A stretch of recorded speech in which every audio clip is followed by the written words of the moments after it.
M0FXB Hamtech. Take a look at this leaked image of the Choyong LC100 due to be released 2026. If you're not familiar with this internet analog radio, let me show you the original.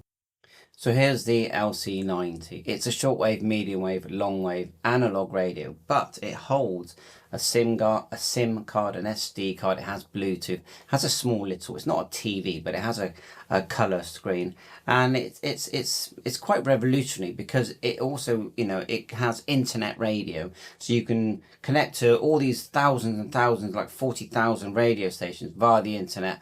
Or at the push of the button, you become a shortwave radio, a traditional shortwave radio, similar to the sort of 990X type device. Now remember, there's always a bit of a compromise when you start to, mix these two, forms together, because it's always better to have a dedicated shortwave or a dedicated internet radio, but they put it all into one box here, and it has Bluetooth as well for pairing with your smartphone and your PC. It will also play MP3. And the LC90 sells for about £230. But anyway, this has been leaked. This is the LC100. It's similar in its design. Now, the LC90 did not have anything on the left, so the speaker on the left became like a big boom box. But what they've done here with the LC100, and remember, it is like a prototype photograph, so it's not done yet. They have added some knobs on the left-hand side here. The styling is very similar, I would say.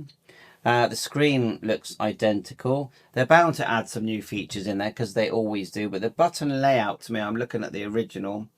The button layout, and the original it's like a base station type. It's not a small handheld device.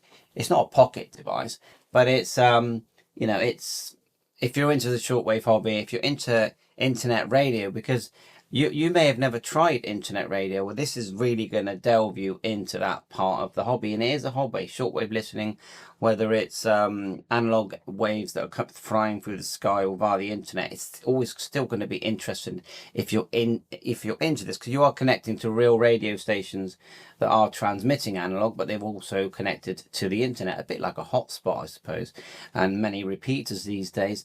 So yeah, check out the design. I'm just looking through anything obvious here, just as I sort of poke through. So you've got the FM, medium wave, shortwave, Bluetooth, TF card, SSB at one touch. There's a big one there that I didn't notice. This one's got an airband button. So we're seeing airband. Then you're seeing further down on the keypad, you're seeing the play for the MP3s. Of course, you can just type the frequency and enter it. I'm seeing the buttons here, A2, A1.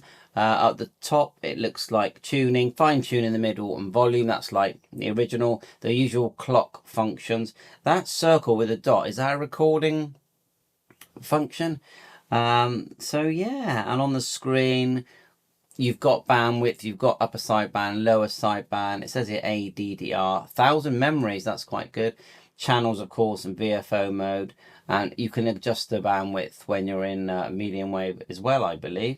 So yeah, it's fascinating, isn't it, these different devices, and you can bet that the price is going to be, they always up the price a bit, so I think it'll be like £300. So have you got the LC90? I mean, I've done many reviews on this model, and I use it, and it's just a fascinating set, I think it's quite inexpensive for the fact that you can just sit there all day long and tinker with this device here. So thanks very much. Just thought I'd show the leaked information of the Choyong LC100. Hit the like, hit the subscribe. 7.3, all the best.